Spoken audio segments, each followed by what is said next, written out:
엄마, 요양원에 계시면 훨씬 편할 것 같아요. 순간 방 안 공기가 얼어붙는다.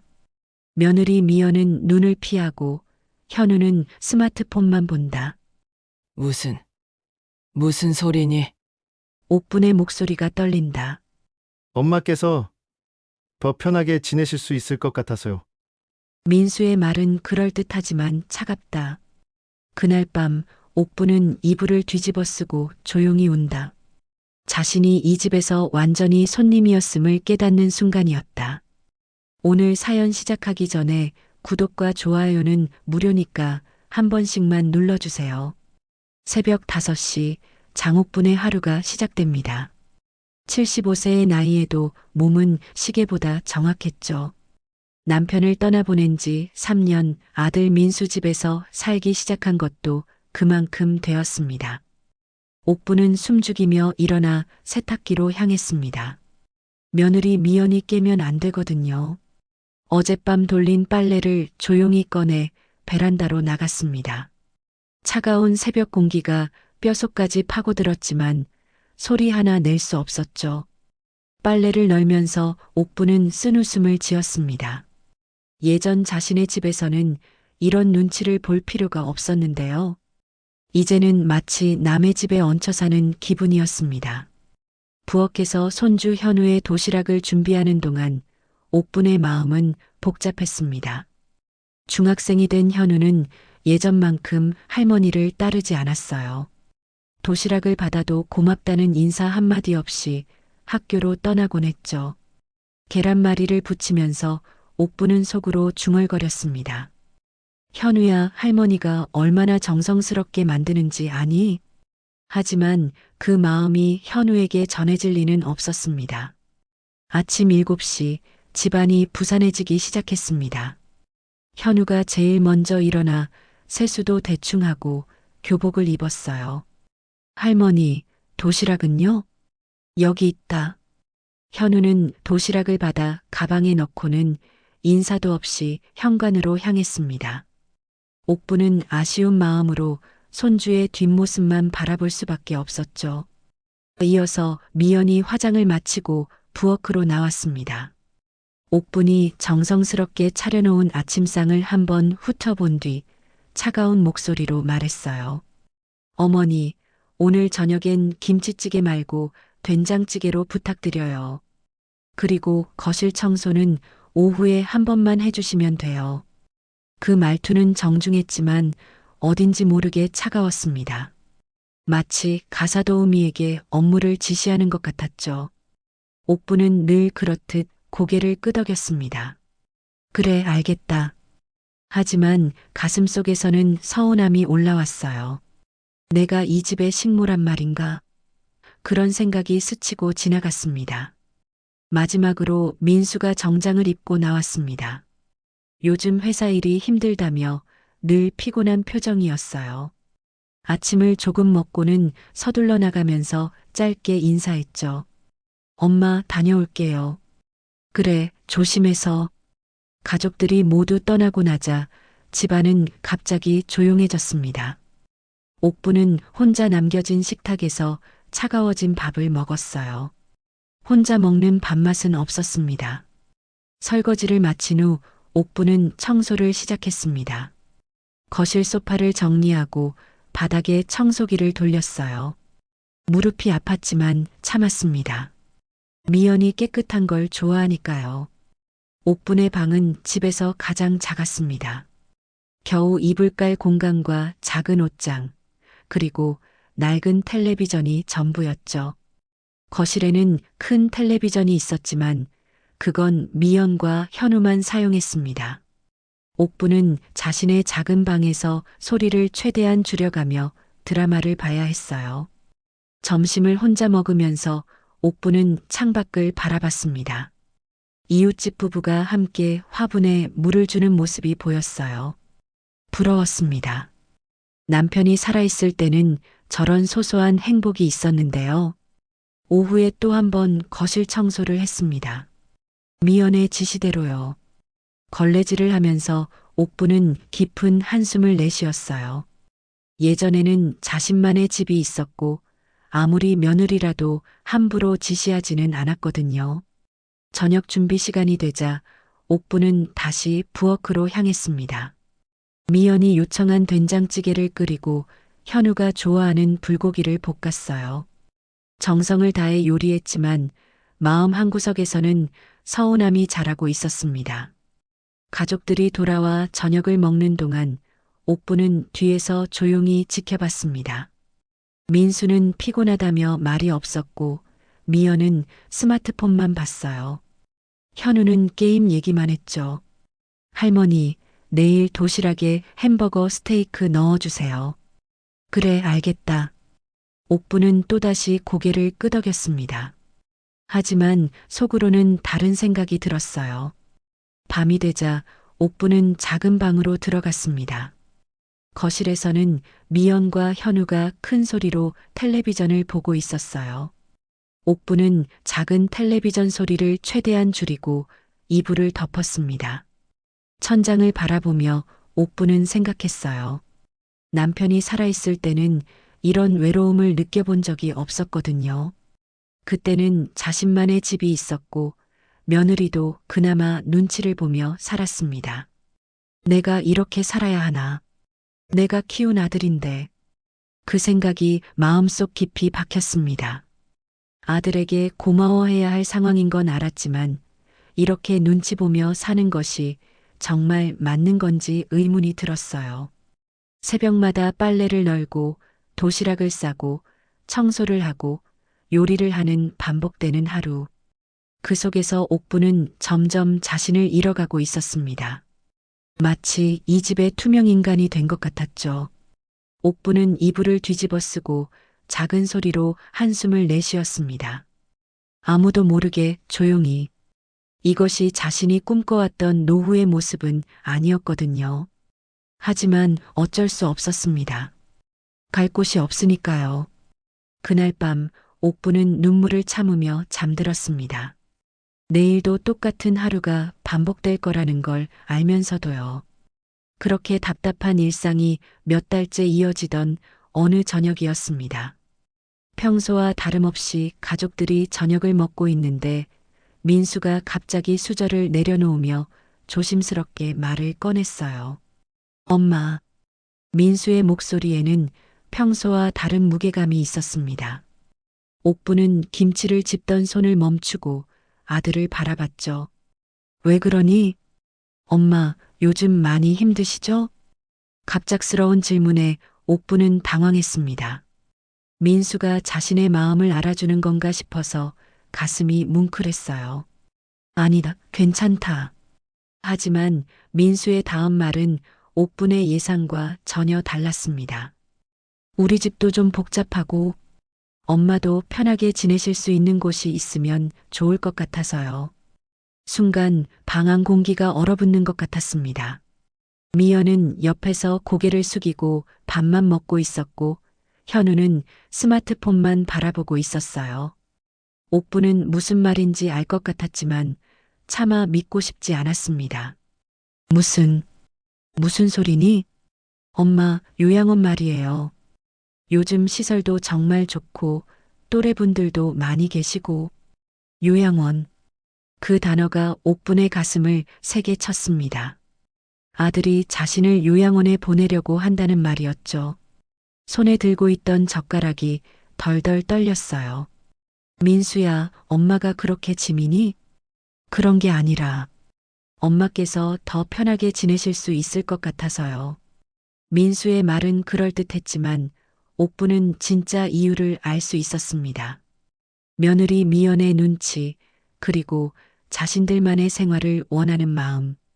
모든 게 다 보였어요. 그날 밤 옥부는 잠을 이룰 수 없었습니다. 작은 방에서 천장을 바라보며 온갖 생각이 머릿속을 맴돌았어요. 정말 자신이 이 집의 짐이 되는 걸까요? 아니면 며느리가 자신을 못마땅해 하는 걸까요? 며칠 후 민수는 정말로 요양원 브로슈어를 가져왔습니다. 화려한 사진들과 함께 어르신들의 행복한 노후라는 문구가 적혀 있었어요. 엄마, 여기 보세요. 시설도 정말 좋고 산책할 수 있는 정원도 있어요. 민수는 브로슈어를 펼쳐 보이며 열심히 설명했습니다. 하지만 옥분의 귀에는 아무것도 들어오지 않았어요. 아들이 자신을 버리려고 한다는 생각만 들었거든요. 그리고 여기 계시는 분들이랑 친구도 되실 수 있고 프로그램도 많아요. 거기 계시는 게 엄마한테도 좋을 것 같아서요. 민수의 말은 계속 이어졌지만 옥부는 고개만 끄덕일 뿐이었습니다. 속으로는 눈물이 났지만 겉으로는 태연한 척했어요. 그래. 한번 생각해 볼게. 정말요? 다음 주에 같이 가서 구경해 볼까요? 민수의 목소리에는 안도감이 섞여 있었습니다. 마치 골칫거리를 해결한 것 같은 표정이었어요. 옥부는 그 표정을 보며 가슴이 무너지는 걸 느꼈습니다. 미연은 그동안 아무 말도 하지 않고 있다가 민수가 브로슈어를 정리할 때 살짝 미소를 지었어요. 그 미소를 본 옥부는 모든 걸 이해했습니다. 이 모든 일의 배후에 며느리가 있다는 걸요. 그날 저녁 옥부는 평소보다 더 조용히 저녁을 준비했습니다. 된장찌개를 끓이면서도 마음은 복잡했어요. 이게 이 집에서 마지막으로 해주는 저녁일지도 모른다는 생각이 들었거든요. 할머니, 요양원 가시는 거예요? 갑자기 현우가 물어봤습니다. 옥부는 깜짝 놀라며 손주를 바라봤어요. 글쎄, 아빠가 그러시는데 요양원이 재미있을까요? 현우의 순진한 질문에 옥부는 씁쓸한 웃음을 지었습니다. 손주에게는 할머니가 요양원에 가는 게 마치 놀러 가는 것처럼 보이는 모양이었어요. 아마 재미있을 거야.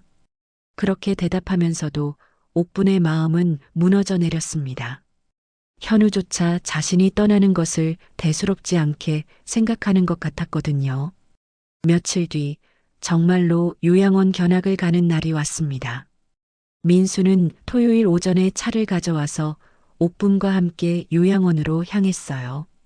차 안에서 민수는 계속 요양원의 좋은 점들을 얘기했지만 옥분은 창밖만 바라보고 있었습니다. 요양원에 도착하자 깔끔한 시설이 눈에 들어왔습니다. 정말 브로슈어에서 본 것처럼 깨끗하고 좋아 보였어요. 직원들도 친절했고 어르신들도 나름 편안해 보였습니다. 어머님, 여기서 지내시면 정말 편하실 거예요. 식사도 저희가 다 준비해드리고 빨래나 청소도 신경 쓰지 않으셔도 돼요. 직원의 설명을 들으며 옥부는 복잡한 마음이었습니다. 정말 편할 것 같기도 했지만 한편으로는 이렇게 자신의 인생이 정해져 버리는 게 서글펐어요. 엄마 어떠세요? 정말 좋지 않아요? 민수가 기대하는 눈으로 물어봤습니다. 옥부는 고개를 끄덕일 수밖에 없었어요. 그래, 좋은 것 같다. 집으로 돌아오는 길에 민수는 신이 난 것 같았습니다. 엄마 다음 주에 입소 수속하면 될 것 같아요. 짐도 많지 않으시니까 금방 정리될 거예요. 그 말을 들으며 옥부는 깊은 한숨을 내쉬었습니다. 자신이 이 집에서 완전히 손님이었다는 걸 이제야 제대로 깨달았거든요. 아들에게는 효도하는 척하면서도 실제로는 빨리 자신을 떠나보내고 싶어 하는 마음이 다 보였어요.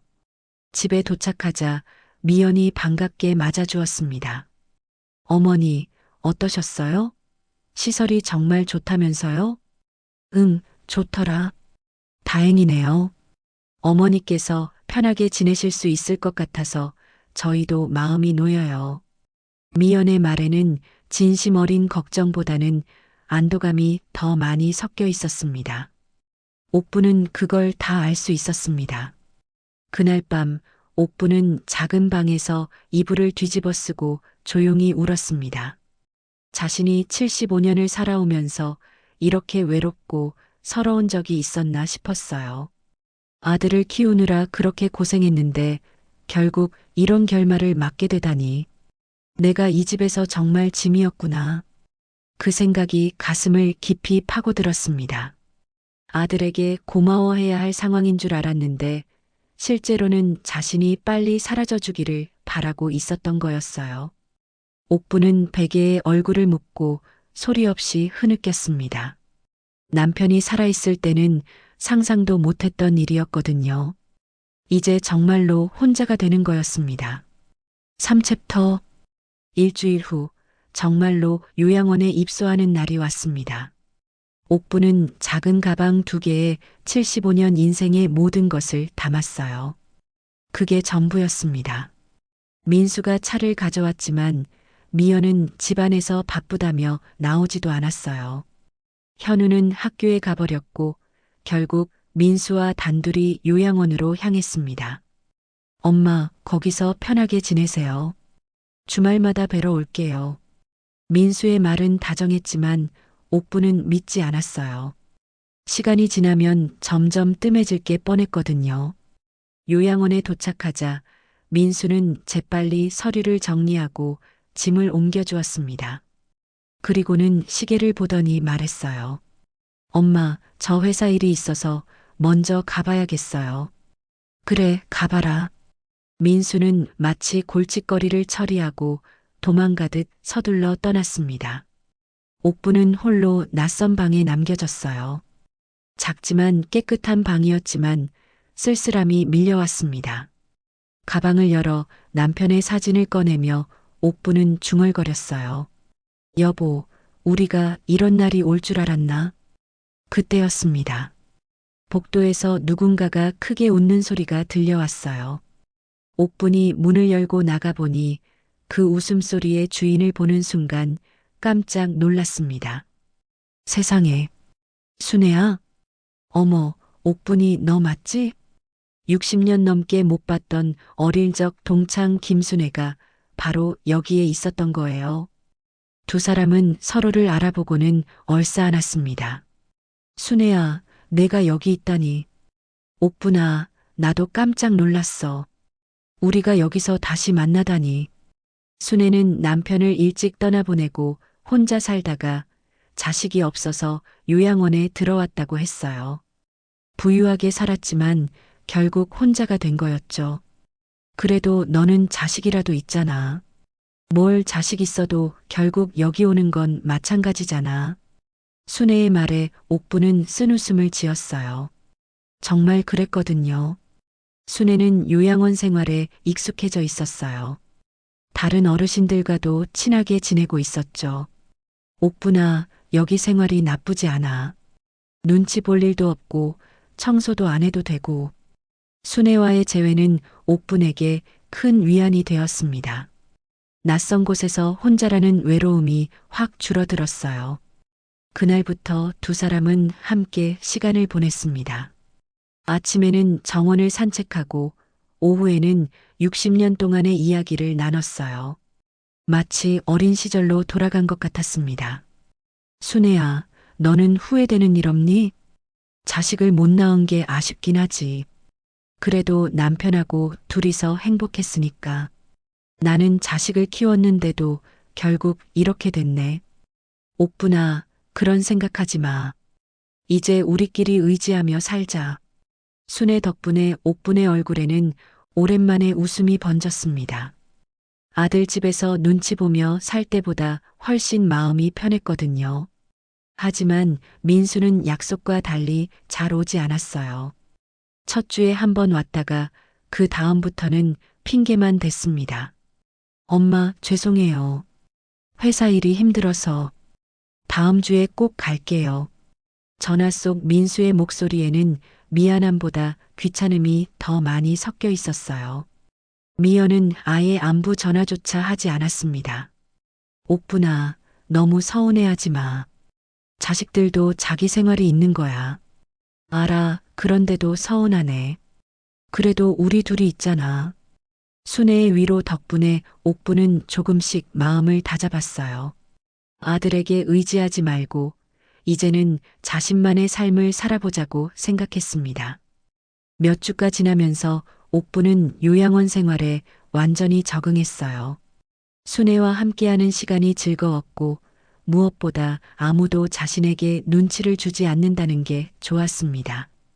옥분아, 여기 와서 많이 밝아졌어. 정말? 응, 처음 왔을 때보다 얼굴이 완전 달라졌어. 순애의 말을 듣고 옥부는 깨달았어요. 정말로 자신이 예전보다 행복해진 것 같았거든요. 아들 집에서 식모처럼 살 때보다 지금이 훨씬 나았습니다. 어느 저녁 정원에서 산책을 하던 중 순애가 말했습니다. 옥부나, 우리 나이에 이런 친구가 있다는 게 얼마나 소중한지 알아? 응, 나도 그래. 내가 없었으면 어쩔 뻔했나. 앞으로도 쭉 함께 하자. 서로가 있으니까 외롭지 않잖아. 옥부는 고개를 끄덕이며 순애의 손을 꼭 잡았어요.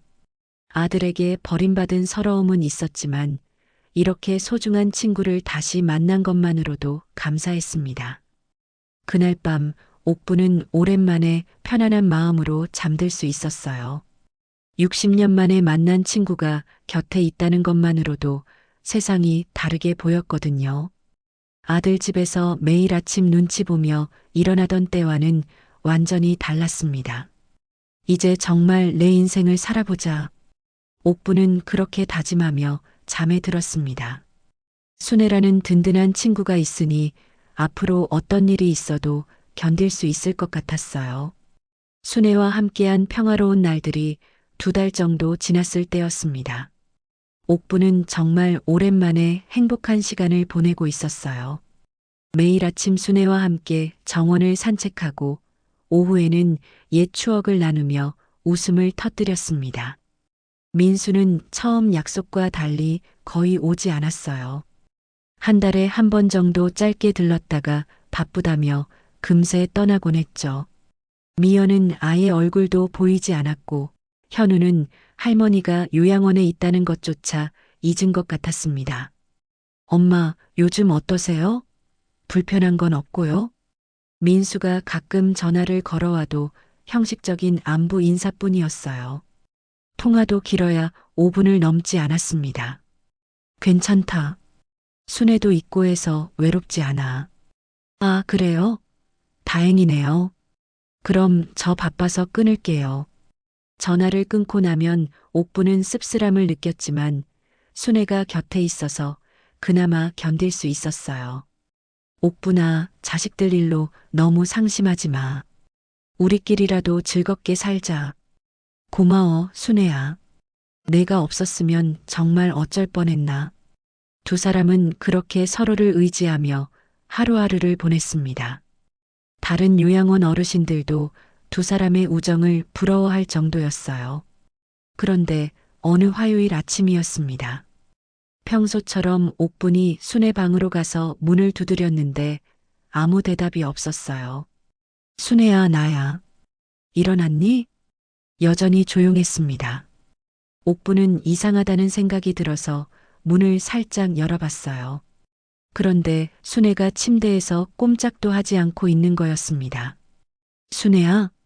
옥분이 다가가서 순애의 어깨를 살짝 흔들었는데 순애의 몸이 차갑게 식어 있었어요. 순간 옥분의 머릿속이 하얘졌습니다. 아, 안 돼. 순애야. 옥부는 큰 소리로 간호사를 불렀어요. 간호사들이 달려와서 확인해 보니 순애는 새벽에 심장마비로 조용히 세상을 떠난 것이었습니다. 할머님, 고통 없이 편안하게 가신 것 같아요. 자다가 그냥. 간호사의 말이 옥분의 귀에는 들리지 않았어요. 순애가 죽었다는 사실만이 머릿속을 맴돌았습니다. 60년 만에 다시 만난 소중한 친구가 이렇게 갑자기 떠나다니. 순애야, 왜 혼자 가니? 왜 나한테 말도 안 하고. 옥부는 순애의 차가운 손을 잡고 흐느꼈어요.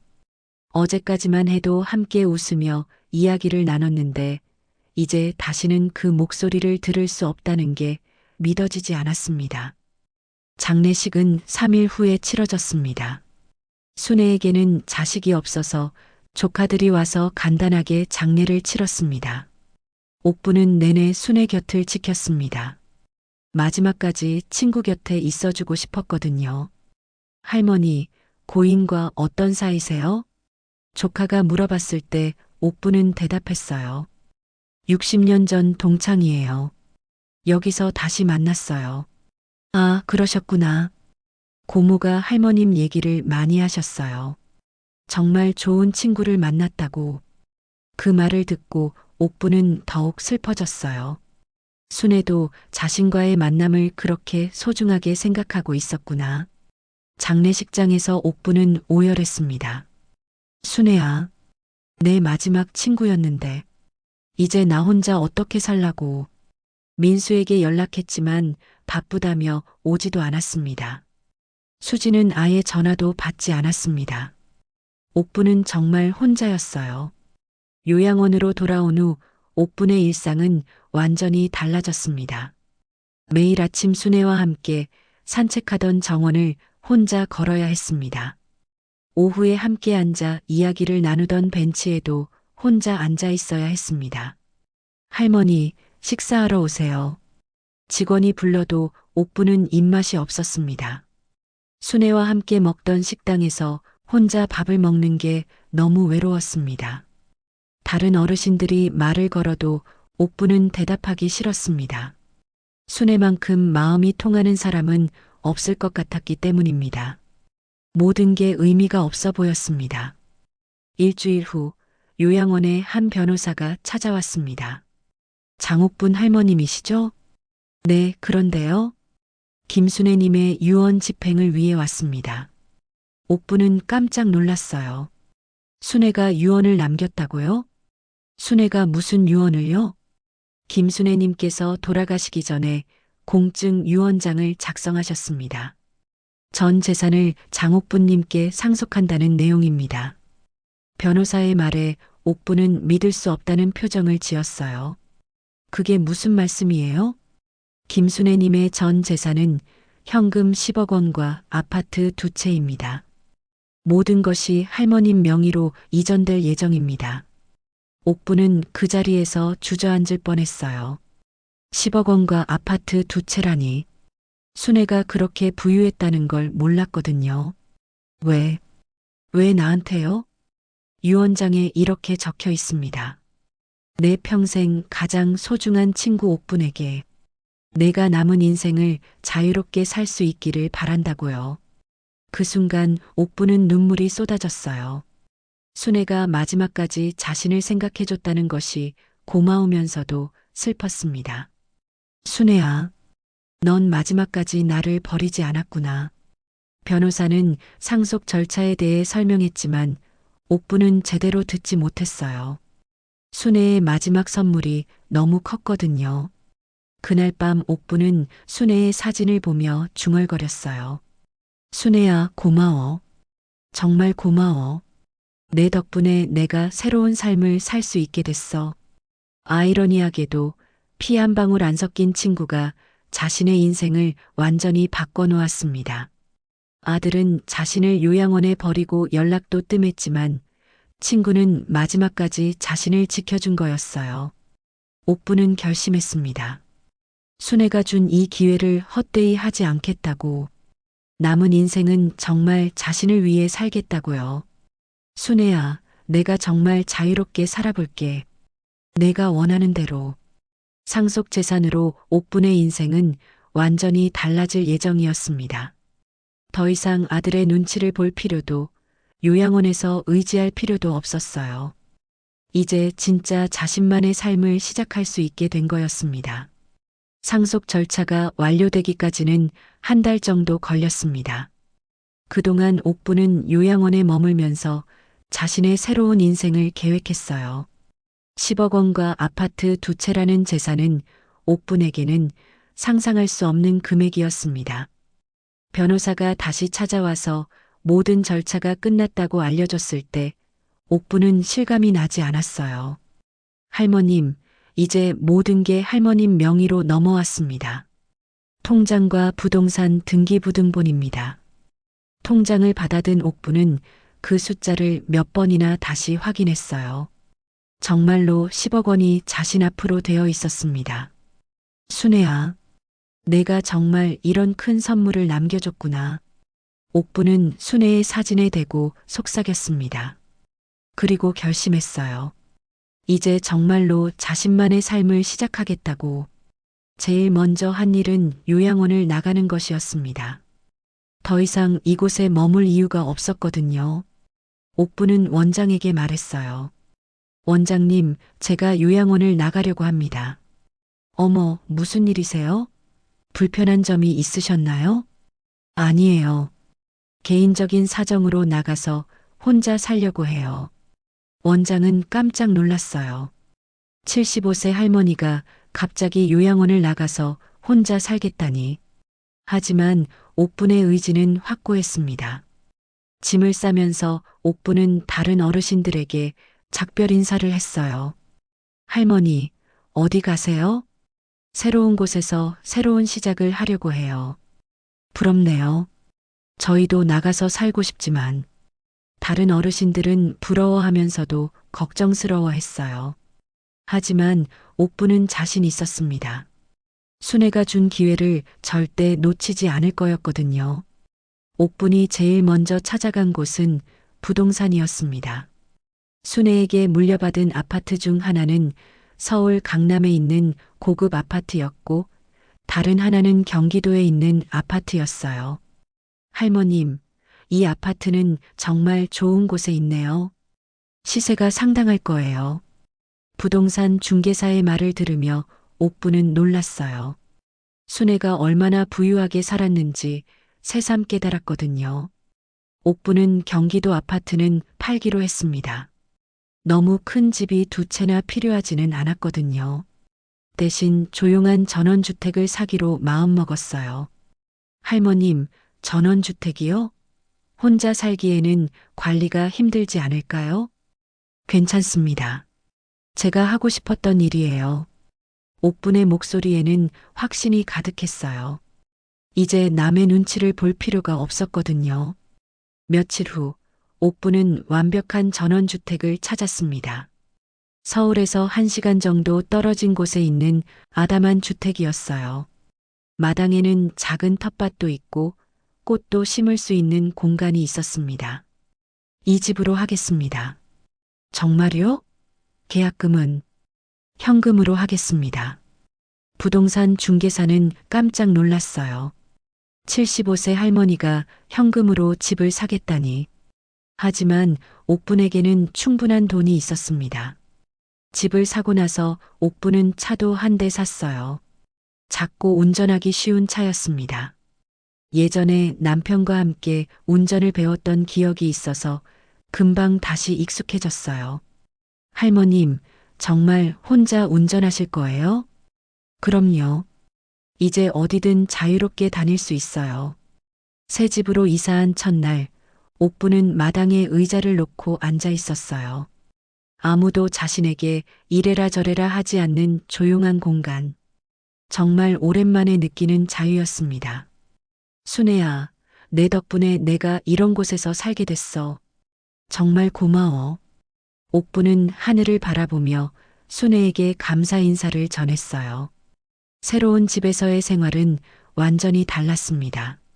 아침에 누가 깨우지 않아도 되고 하고 싶은 일을 마음대로 할 수 있었어요. 옥부는 마당에 꽃도 심고 작은 텃밭에는 상추와 토마토도 심었습니다. 동네 사람들도 친절했어요. 옆집 아주머니는 옥분을 보고 반갑게 인사했습니다. 어머, 새로 이사 오셨나요? 혼자 사세요? 네, 혼자 살아요. 대단하시네요. 뭔가 도움이 필요하시면 언제든 말씀하세요. 옥부는 이웃들의 따뜻함에 마음이 훈훈해졌어요. 아들 집에서는 느껴본 적 없는 편안함이었습니다. 요양원에서 알게 된 어르신들을 가끔 찾아가서 작은 선물도 해드렸어요. 순애에게 받은 것을 나누고 싶었거든요. 할머니, 어떻게 이런 좋은 일이 생기셨어요? 좋은 친구 덕분이에요. 그 친구가 마지막까지 저를 생각해줬거든요.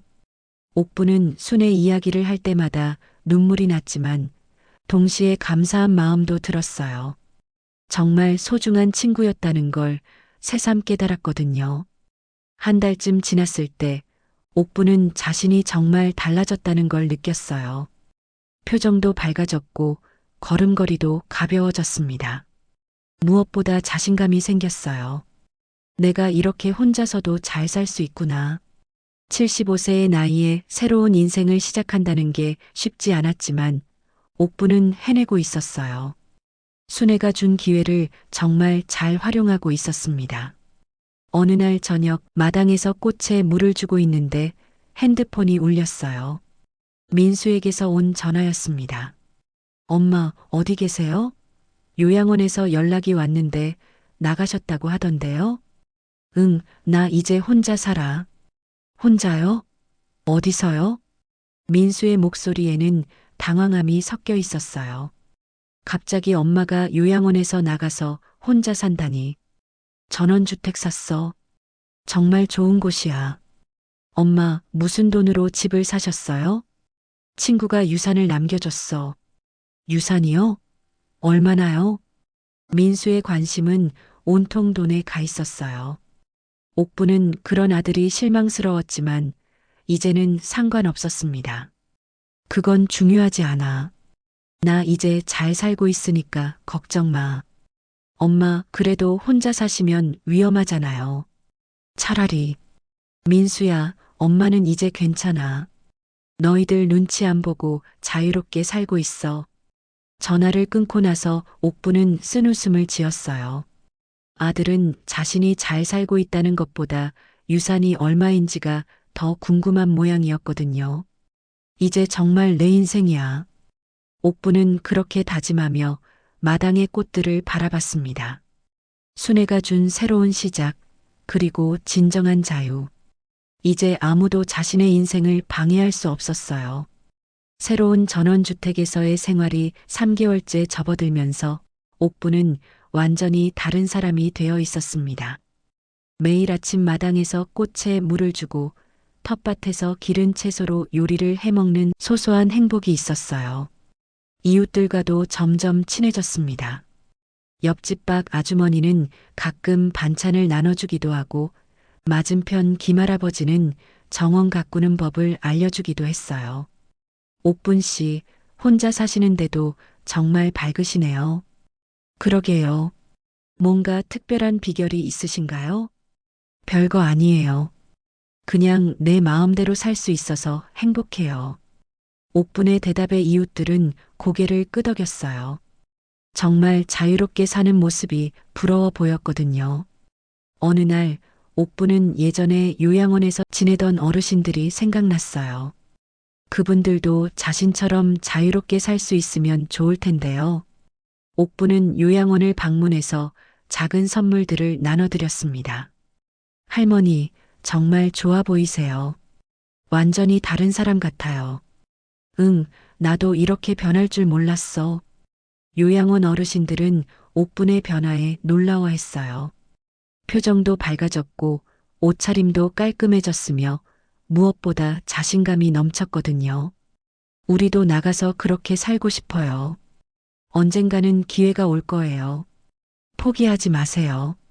옥부는 어르신들을 격려해주며 작은 용돈도 나눠드렸어요. 순애에게 받은 것을 나누는 게 맞다고 생각했거든요.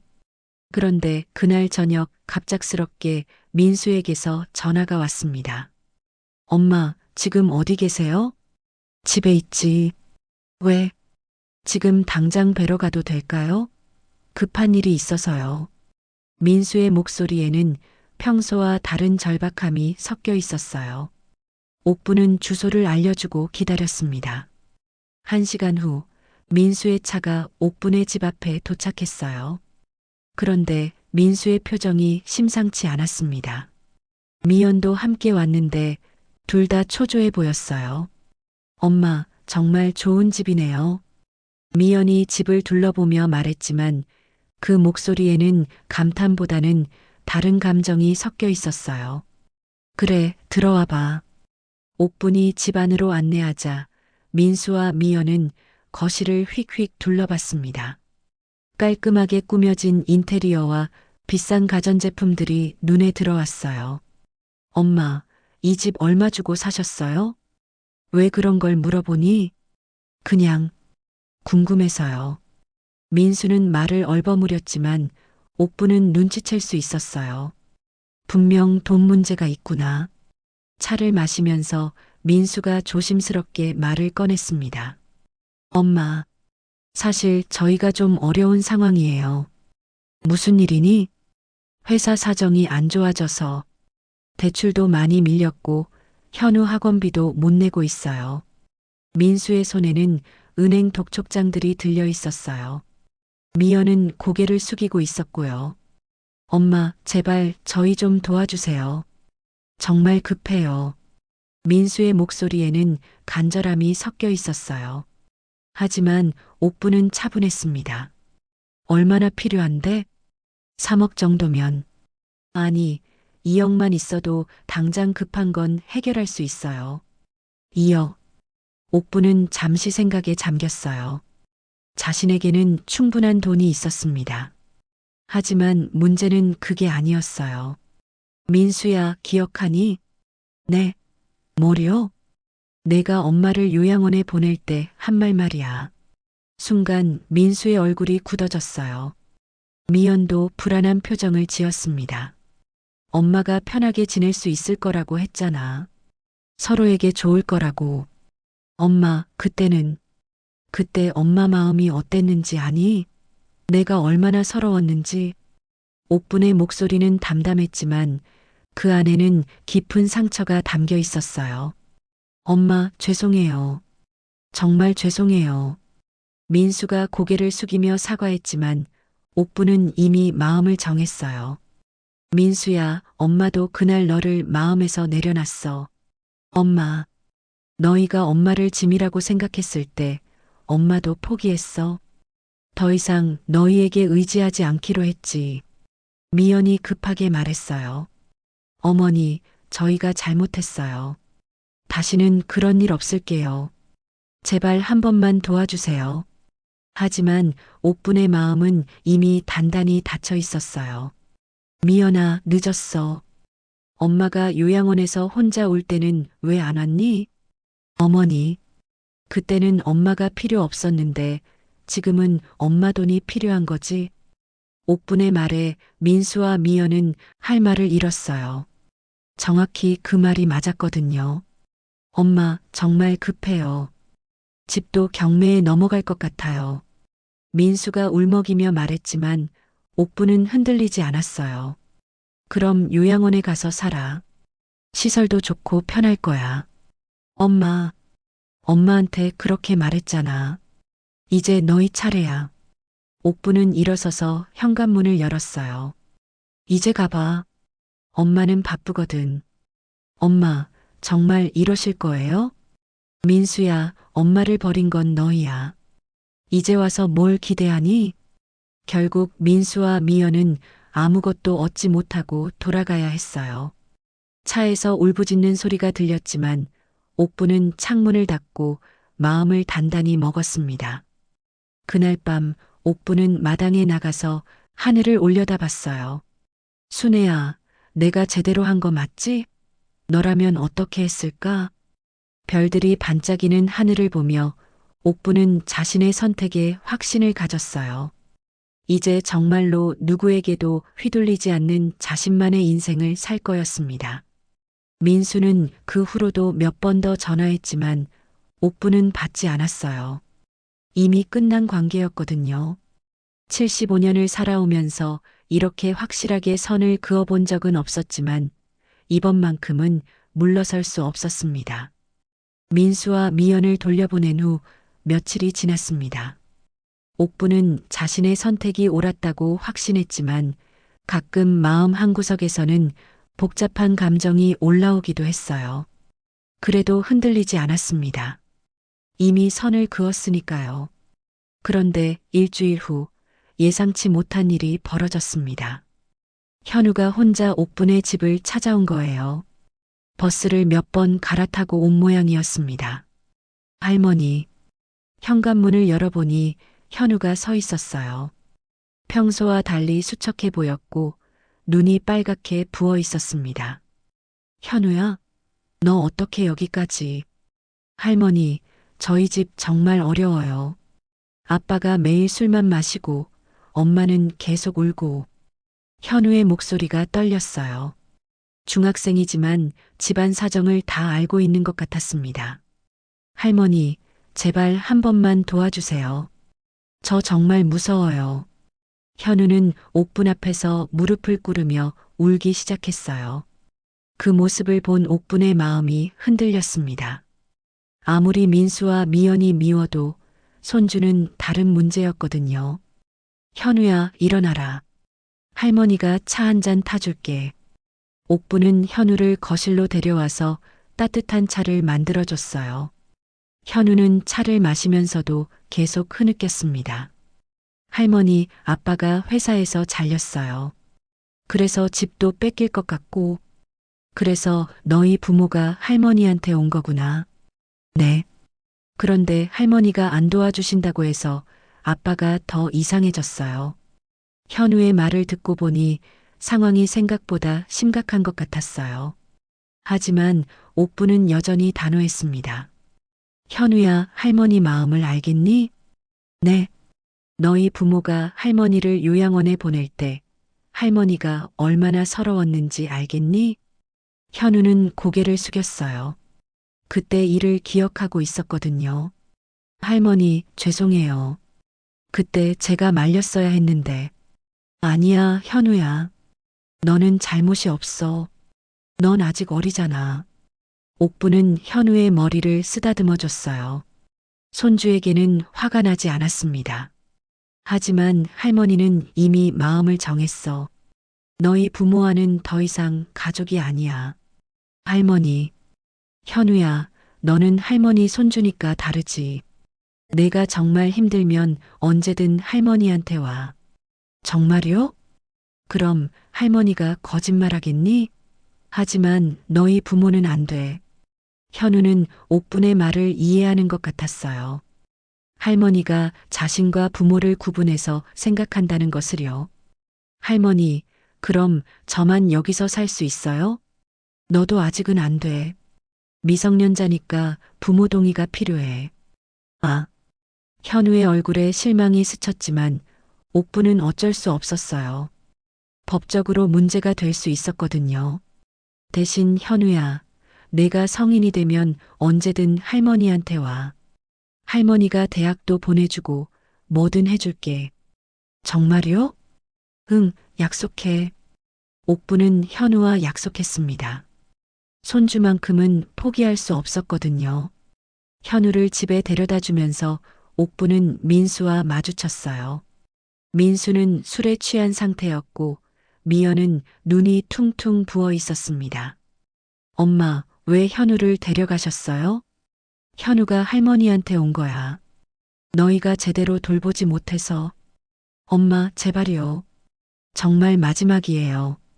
한 번만 도와주세요. 민수가 또다시 무릎을 꿇으려고 했지만 옥부는 그냥 돌아섰어요. 민수야, 현우만은 잘 돌봐라. 그 애는 죄가 없어. 엄마. 민수가 뒤에서 불렀지만 옥부는 돌아보지 않았어요. 이미 결정한 일이었거든요. 집으로 돌아온 옥부는 깊은 생각에 빠졌어요. 현우만큼은 구해주고 싶었지만 방법이 없었습니다. 미성년자인 현우를 데려올 수도 없고 그렇다고 민수네 가족을 도와줄 수도 없었어요. 며칠 후 옥부는 변호사를 찾아갔습니다. 할머님, 무슨 일로 오셨어요? 유언장을 쓰려고 해요. 아, 유언장이요. 상속받으실 분이 계신가요? 손주 하나 있어요. 그 아이한테 모든 걸 남기고 싶어요. 옥부는 현우에게 모든 재산을 물려주기로 마음먹었어요. 민수와 미연은 제외하고요. 그런데 조건이 있어요. 그 아이가 성인이 될 때까지는 건드릴 수 없게 해주세요. 신탁으로 관리하시겠다는 말씀이시군요. 가능합니다. 변호사는 옥분의 뜻에 따라 유언장을 작성해 줬어요. 현우가 20세가 되면 모든 재산을 상속받되 성인이 되기 전에 옥분이 사망하면 옥분의 상속 재산은 현우가 성인이 될 때까지 신탁회사에서 맡아서 관리하기로 했습니다. 유언장을 작성하고 나니 마음이 한결 편해졌어요. 이제 현우의 미래는 걱정하지 않아도 될 것 같았거든요. 그런데 한 달 후 충격적인 소식이 들려왔습니다. 민수 가족이 정말로 집을 잃고 노숙자가 되었다는 거예요. 이웃에서 들은 소식이었습니다. 옥분 씨, 아들 가족이 정말 어려워진 것 같더라고요. 현우라는 아이가 학교도 못 간다던데. 그 말을 듣고 옥분은 마음이 아팠어요. 아무리 민수와 미연이 미워도 현우가 고생하는 건 견딜 수 없었거든요. 고민 끝에 옥분은 결정했습니다. 현우만을 위한 별도의 통장을 만들어서 생활비를 넣어두기로 한 거예요.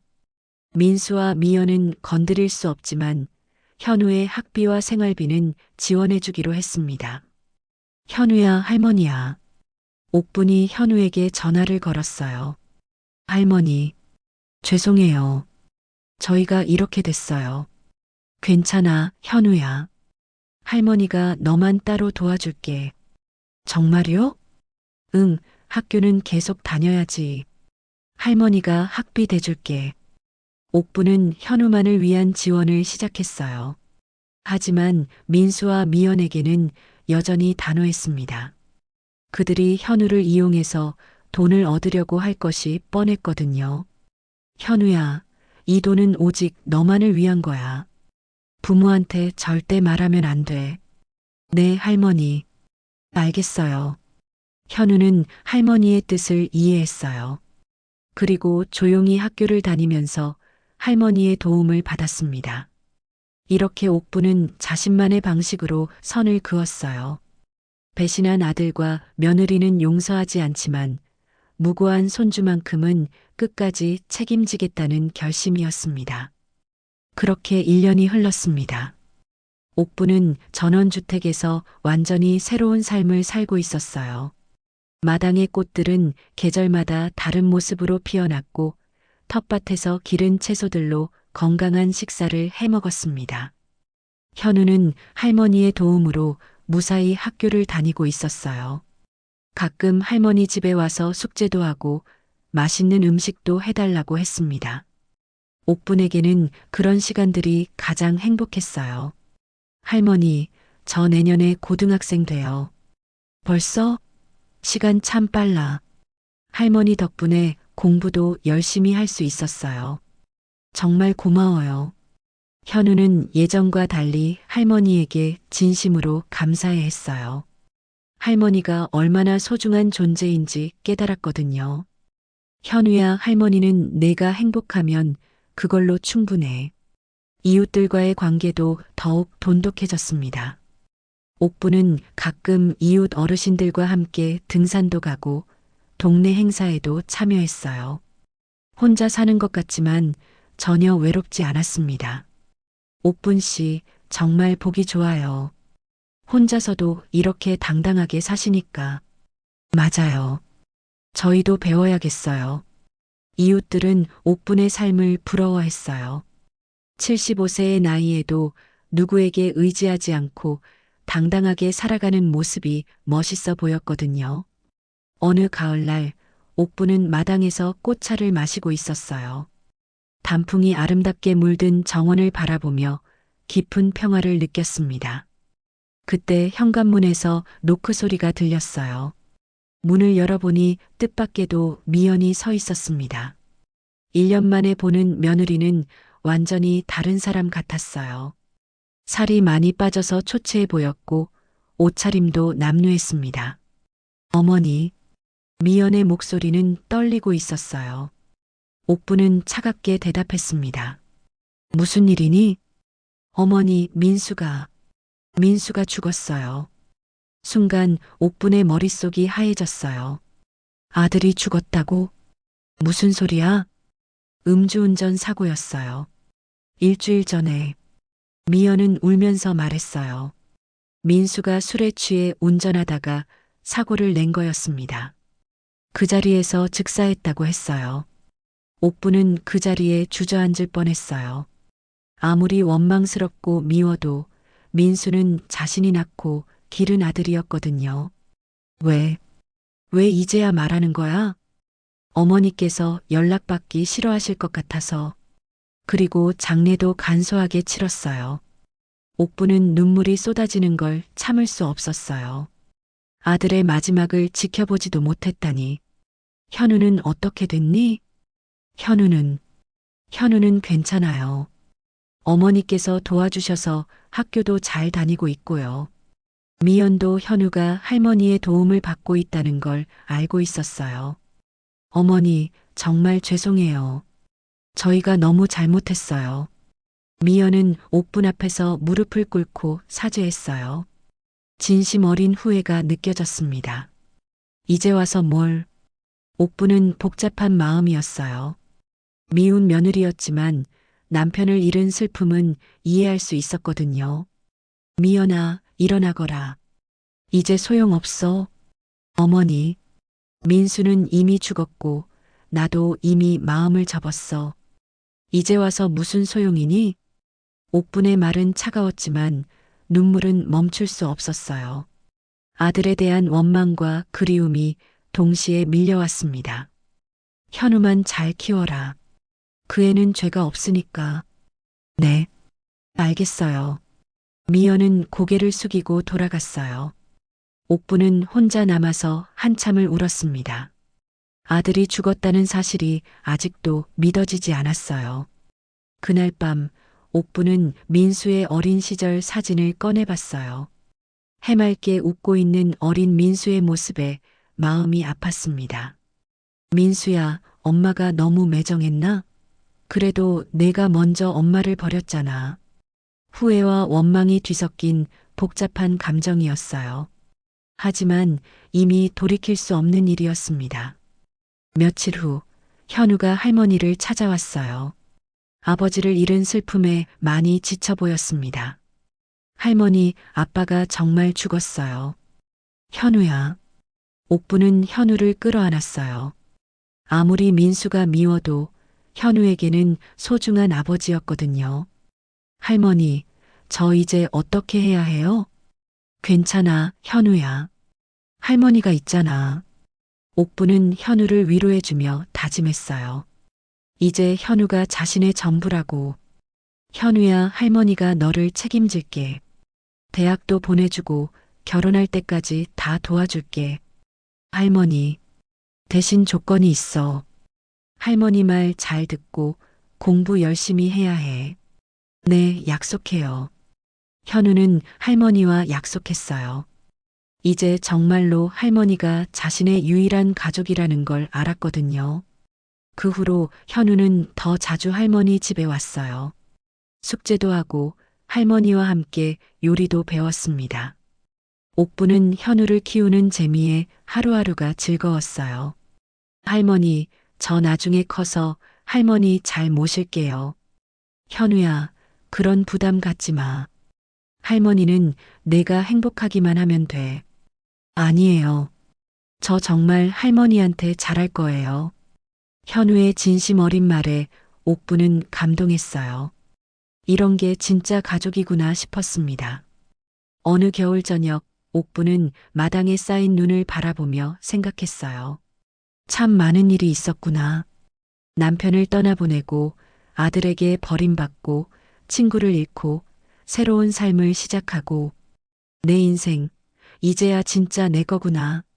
77세가 된 옥부는 더 이상 누구에게도 의지하지 않았어요. 아들도 며느리도 이제는 상관없었습니다.